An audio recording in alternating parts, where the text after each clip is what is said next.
degrees out this morning here in western Pennsylvania. Just a few days ago it was up a little over 60 degrees during the day. I took a ride in a Honda and had a beautiful ride. Now it's starting to get colder. Later on this week we're going to have one day that goes up to 60, I think around 60, 65. All the rest of the days are going to be in the 50s and 40s. Typical for this time of year. I come out here this morning in the shop and man, I thought, oh, trouble. I come in, it's cold. I mean, I keep this at 50, 55 when I'm not in here, you know, during the night, and if I don't come out in the day. Well, I could tell it was clear off the furnace, and I thought, oh man. Here, the day I took the bike out, I of course opened the doors, everything. I turn, just out of habit, I turn the furnace off anytime the garage is open with the doors open.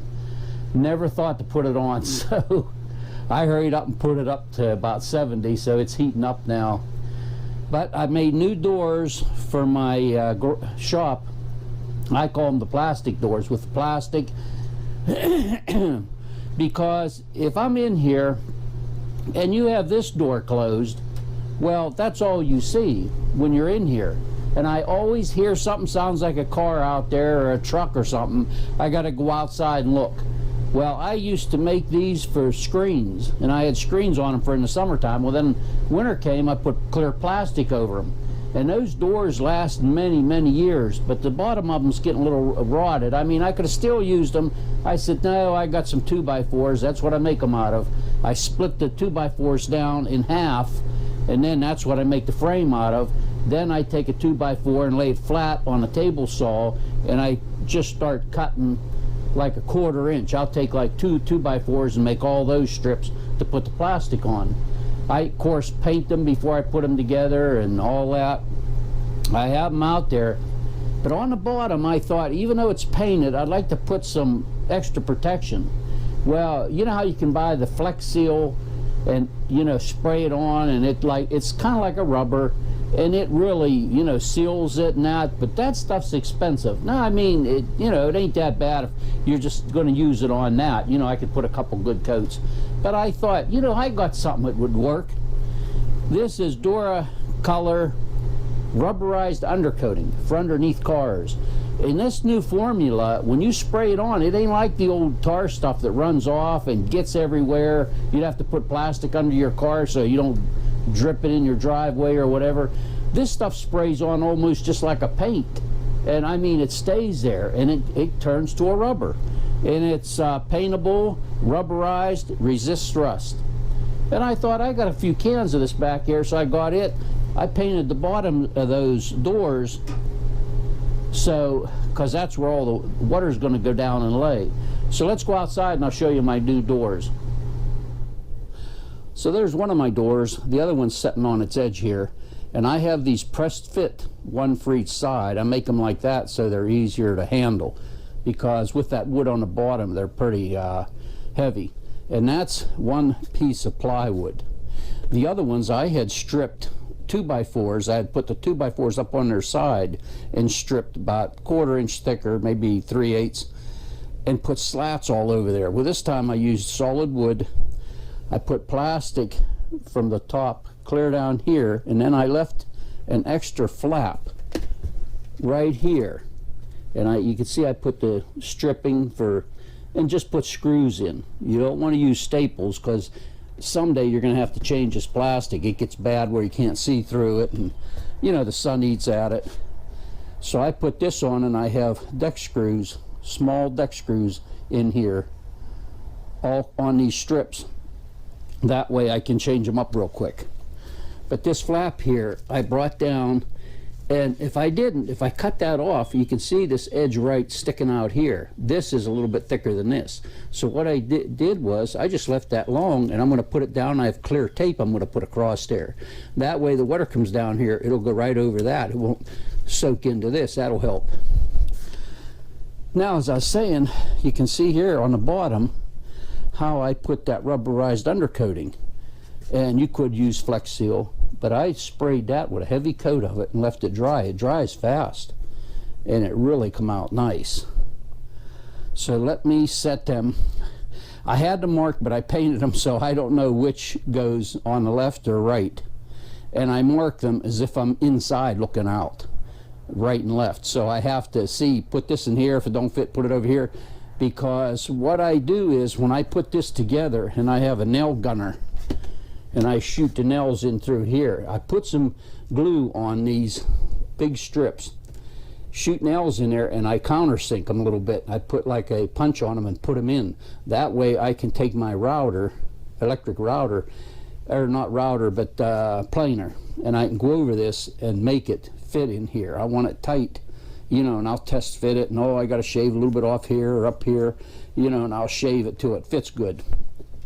And so I just put one in, start the other, and then close them into the middle together and push them back hard, and they stick, and they really do nice. This is more of a shop than it is a garage.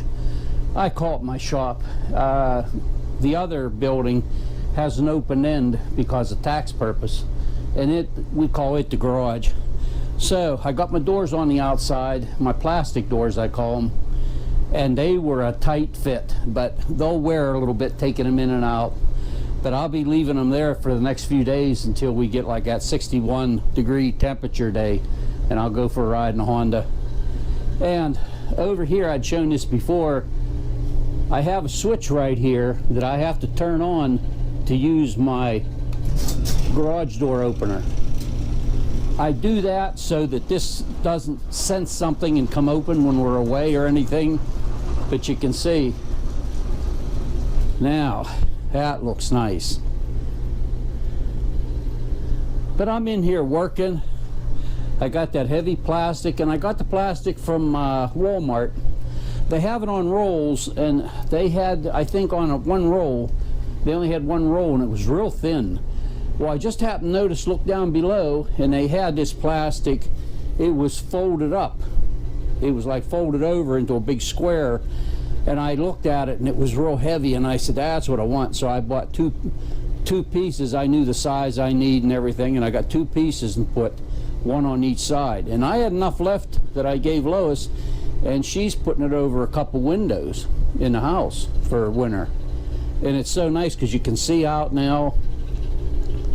And I think what I'll do is sometime I'm going to take that Formula 11, spray it and wipe it down with it. It might help the UV thing so the sun don't hit so hard. But a few days ago we had a little bit of snow, and there was a little bit on the ramp out here, a little bit in the grass, and they said during this week we're going to have a couple days there where it says a little bit of snow but no accumulation.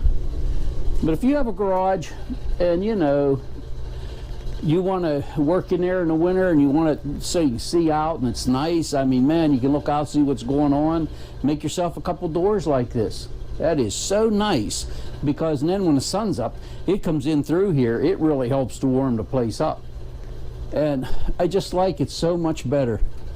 But I'm glad I took the time and I had everything I needed. The neighbor that lives right over there has a big workshop, and he works in wood. He gave me a lot of wood. I mean, man, there's a couple $1,000 worth of wood he gave me. Sheets of wood, stuff. He said he didn't want it anymore. Do I want it? He said he wants to get it out of his place. And that's what I used on the bottom. So that was given to me. And I had the 2x4s. I forget what I bought them for. I always buy extra. And just some time. I think I worked on it like 2 days. You know, I took the saw out and had to split everything. Then you got a big pile of sawdust to clean up and, you know, throw in the burn pile and stuff like that. But I think it really come out good. And now I got the furnace up. I put it up to about 72, but I got all this.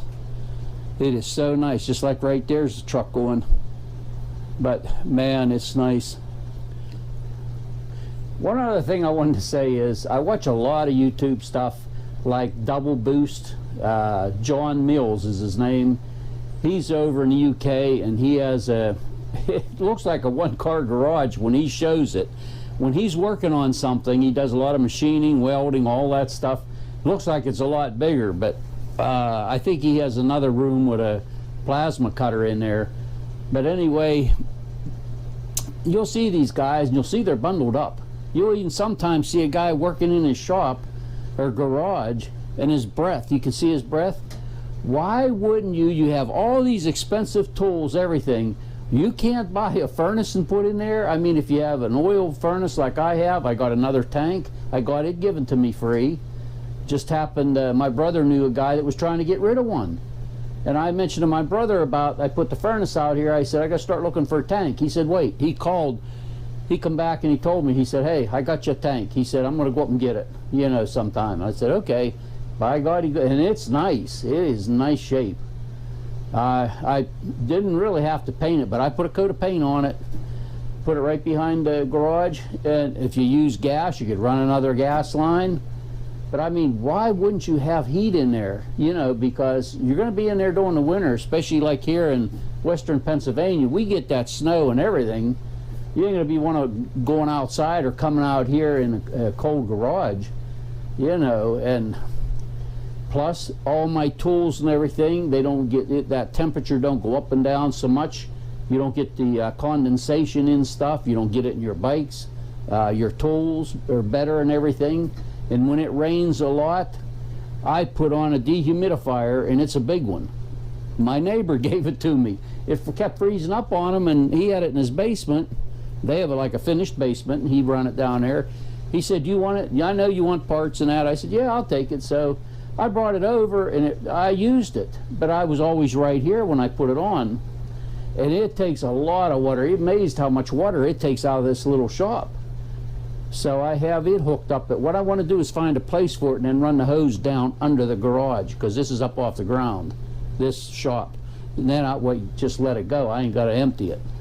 But it froze up once, never froze up again. And I'm always here, so you know, to watch it. I only run it when I'm out here. Then he put in he had a box over there with a brand new sink for in his garage. His wife kept on him about it, was painted. I think I told about that. It's a utility, deep, had the faucet on, everything. He had a box sitting there, and I said, you get a new one? He said, yeah. He said, the wife saw me about all that paint in there. It looks like, you know, crap. What are you going to do with the old one? He said, you can have it. He knows I want it. I brought it over, wet sanded it, put new legs on it. It need new legs, put it back there. Oh, man, is that nice. It looks brand new. So it worked out good. Got that given to me. And I tell people I know, hey, if you ever get a hot water tank, and you don't want the old one, dump it off here. Just, you know, even if I ain't here, put it there, and then I skin it. And I showed my neighbor about skinning the metal off the outside of the hot water tank. A beautiful metal to work with. You can flatten it out and make anything you want with it. So we skinned them. I went up one day, and he started that because he scraps. People would give him water tanks. He had a couple. He was cutting the outside off. I said, he had 2 of them. I said, hey, the limit's 1 this season. I said, they're supposed to make it to 2. You're only allowed 1. He started laughing. He said, I'm gutting them anyway. So then I give the inside, the big heavy metal part, to him, and then he scraps it. But it's funny because anytime I take them up one, it's naked. The outside's gone. I put it back here, flatten it out, put it back there. I've used it for so much stuff. Now, have a good day.